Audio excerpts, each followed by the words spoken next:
Allô, allô, bienvenue sur la chaîne Signe Daphné, où chaque dimanche matin, je partage avec vous des projets créatifs et des lectures. Aujourd'hui, je vous suggère 5 livres de développement personnel.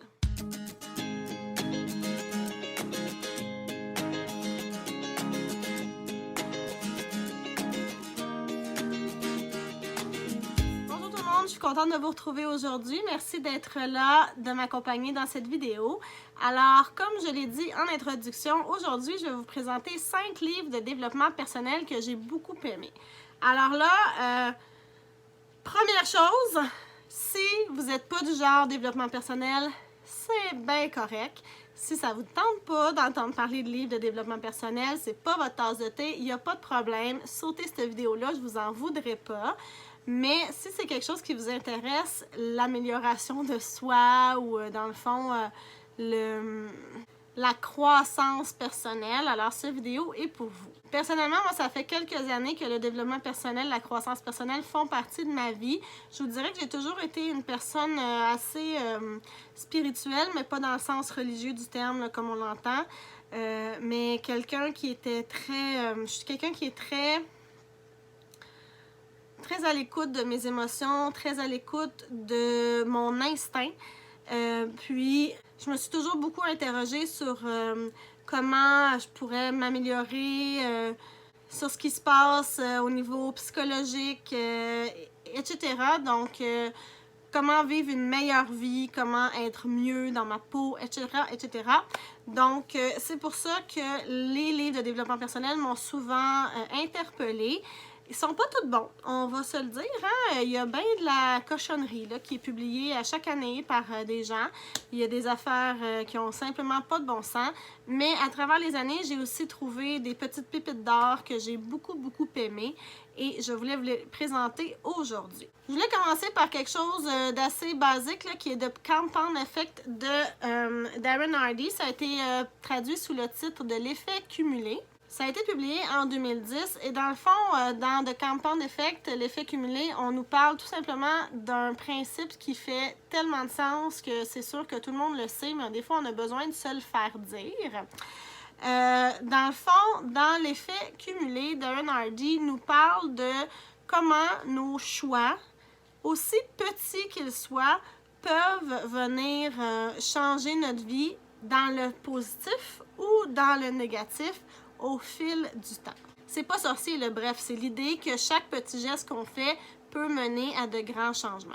Des fois, on a juste besoin de se l'entendre dire ou de le lire pour réaliser que, franchement, on a des choses à changer dans nos vies. Ce livre-là est parfois confrontant. Il nous met face à nos mauvaises habitudes ou nos petits démons.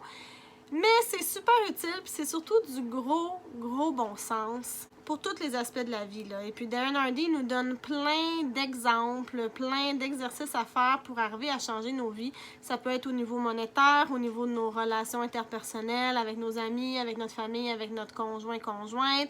Ça peut être au niveau de notre santé, ça peut être au niveau de l'alimentation, au niveau de notre savoir. Donc, qu'est-ce qu'une petite habitude peut entraîner? Puis le but, c'est de ne pas tout changer notre vie du jour au lendemain, mais vraiment d'y aller une chose à la fois et que ça peut éventuellement nous amener complètement ailleurs et nous faire grandir et devenir des meilleures versions de nous-mêmes. Il peut donner l'exemple de quelqu'un qui va décider de mettre à tous les jours $1 de côté alors que quelqu'un d'autre ne le fera pas.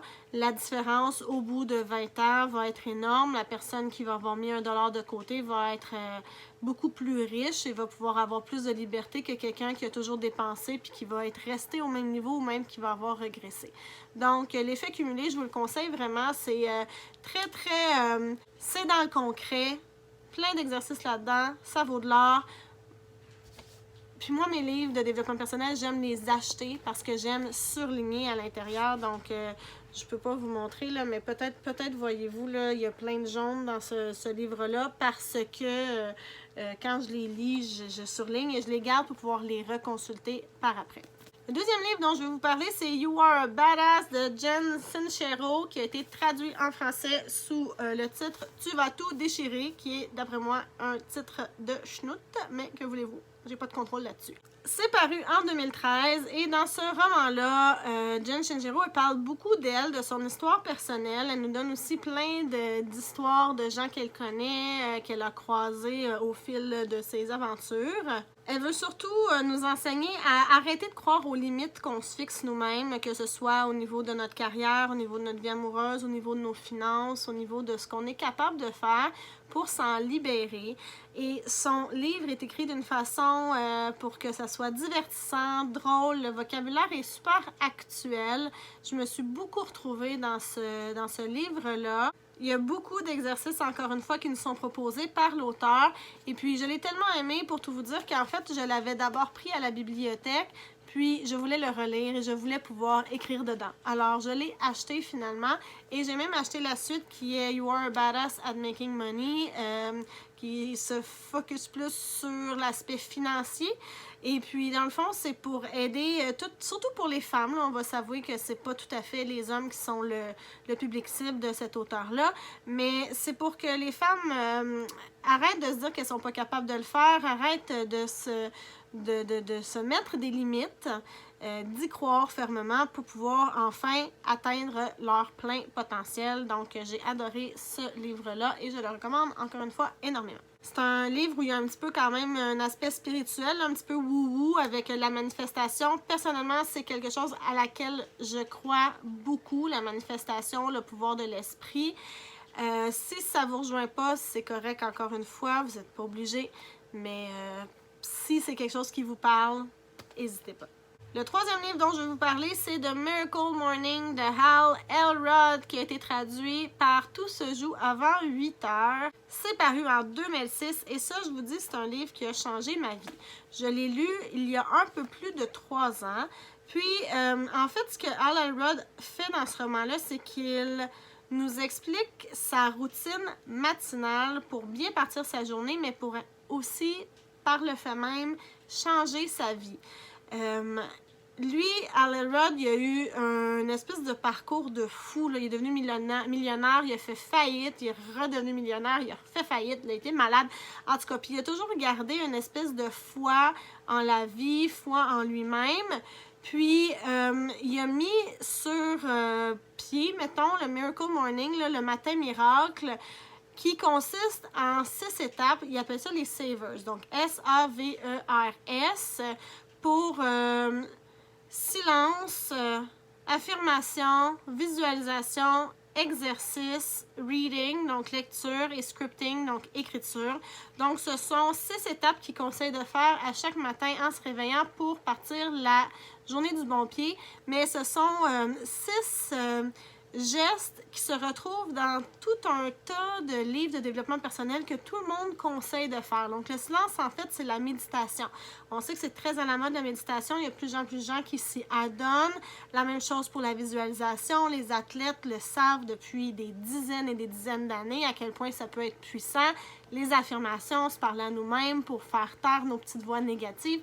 Donc, il met tout ça ensemble pour créer cette espèce de routine-là qui fonctionne très bien. Et personnellement, j'ai adopté sa façon de faire et au fil des mois, des années, je l'ai modifié un peu pour que ça me convienne un peu plus, mais la base reste la même et ressemble beaucoup à ce que lui propose.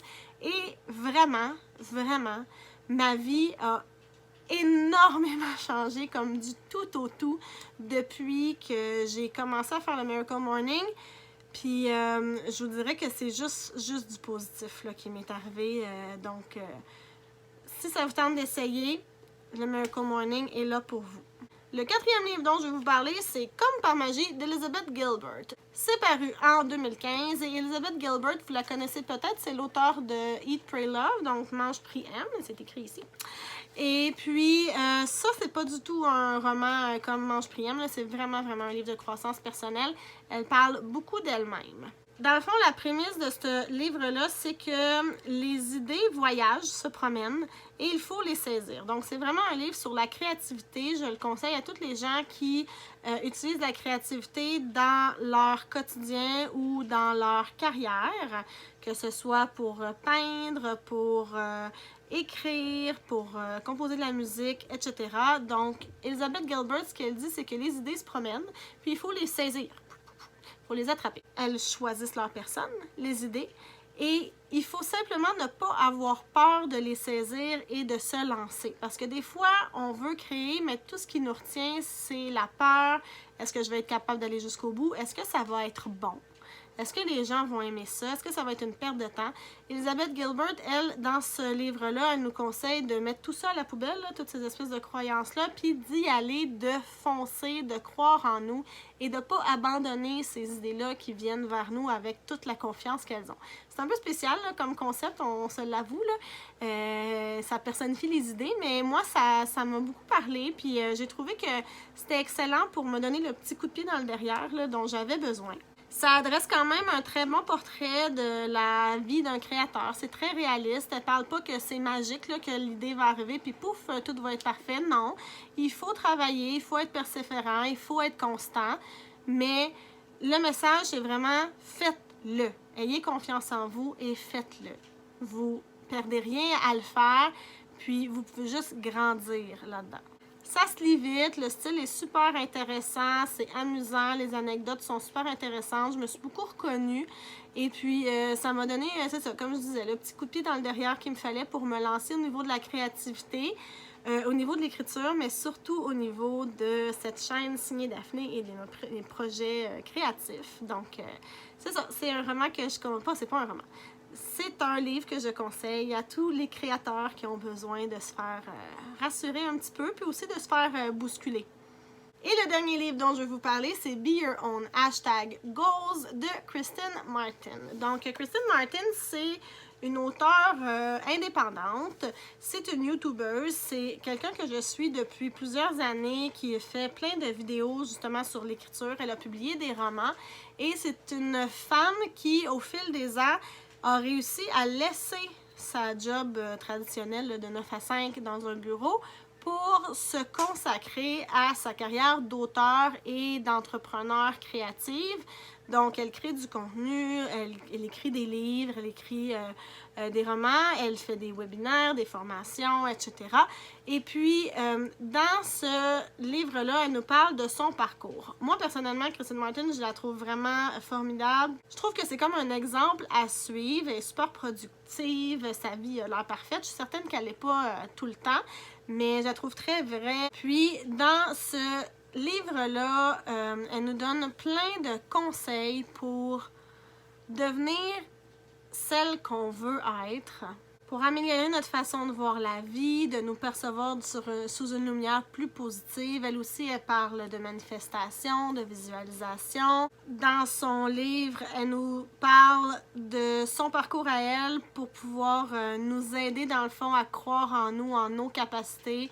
Encore une fois, pour ne pas hésiter à se lancer, à saisir les opportunités. Dans le fond, elle veut nous aider à être productifs, à atteindre nos buts pour vivre notre vie de rêve. C'est sûr qu'elle ne réinvente pas la roue avec ce livre-là, Kristen Martin. Il y a beaucoup d'informations qu'elle donne qui se retrouvent dans plein d'autres livres de développement personnel. Les exercices qu'elle donne, par contre, sont très personnels à elle, sont très intéressants. J'ai beaucoup aimé les faire et la lire. Ça se lit super vite, c'est léger comme ton. Elle se prend pas au sérieux. Puis, je trouve que en parlant d'elle-même, puis en faisant des liens avec ce qu'elle a vécu, ça rend tout ça plus réel. Puis, on se sent moins comme tout seul dans notre monde. Là, moi, je me suis dit, ben écoute, si elle l'a vécu, c'est normal que je me sente comme ça. Puis si elle le fait, moi aussi, je suis capable. Alors, Be Your Own #Goals, ça vous intéresse. Et si ça vous intéresse aussi d'aller la suivre sur YouTube, ces livres ne sont malheureusement pas traduits en français. Et celui-là est paru l'an dernier, en 2018. C'est ce qui met fin à cette vidéo de suggestions lecture de croissance personnelle. Si ça vous a plu, n'hésitez pas à faire un petit pouce en l'air. Ça m'aide et ça aide d'autres personnes à trouver ma chaîne.